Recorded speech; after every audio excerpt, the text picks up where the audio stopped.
नमस्कार। आइए जानते हैं पुरुषार्थ और प्रारब्ध के बारे में। भगवान श्री कृष्ण ने अर्जुन को बताया कि पुरुषार्थ और प्रारब्ध क्या होता है। कर्म ही हमारे प्रारब्ध का निर्माता होता है। हमारे द्वारा संपन्न प्रत्येक शुभाशुभ कर्म की हमारे प्रारब्ध निर्माण में बड़ी महत्वपूर्ण भूमिका होती है। जीवन को पूरी तरह प्रारब्ध के भरोसे नहीं छोड़ा जा सकता है। हम यहाँ जो है जैसे है उसमें प्रारब्ध के साथ साथ हमारे द्वारा कृत कर्म भी बराबर ही जिम्मेदार होते हैं। पुरुषार्थ किए बिना फल की इच्छा करना और उस इच्छा का पूर्ण न होना प्रारब्ध दोष नहीं, अपितु पुरुषार्थ के अनुपात में फल की प्राप्ति न होना अवश्य प्रारब्ध दोष है।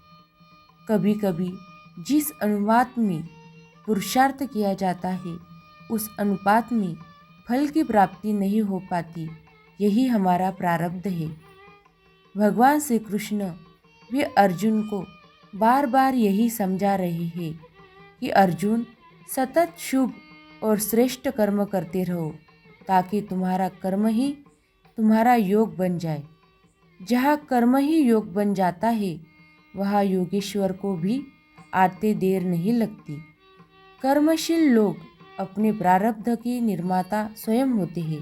धैर्यपूर्वक श्रेष्ठ कर्म करते रहे, श्रेष्ठ प्रारब्ध का निर्माण अवश्य होगा। स्मरण रखना, संसार जोड़ता है त्याग से और बिखरता है स्वार्थ से। त्याग के मार्ग पर चलोगे तो सबका स्नेह बिना मांगे ही मिलेगा। अर्जुन ने पूछा, किसी मनुष्य का यह दुर्लभ मानव जीवन पूर्ण रूप से कब सफल हुआ माना जाता है? भगवान श्री कृष्ण ने कहा, जब मनुष्य सभी जीवों के प्रति अपने हृदय में निस्वार्थ रूप से प्रेम, क्षमा और दया की भावना पैदा कर लेता है। अर्जुन ने पूछा, परंतु वह क्यों?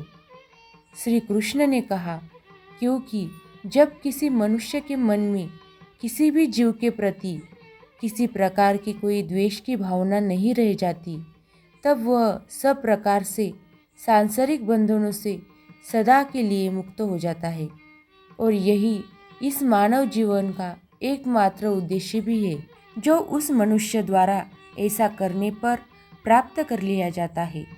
जय श्री राम, जय श्री कृष्ण। धन्यवाद।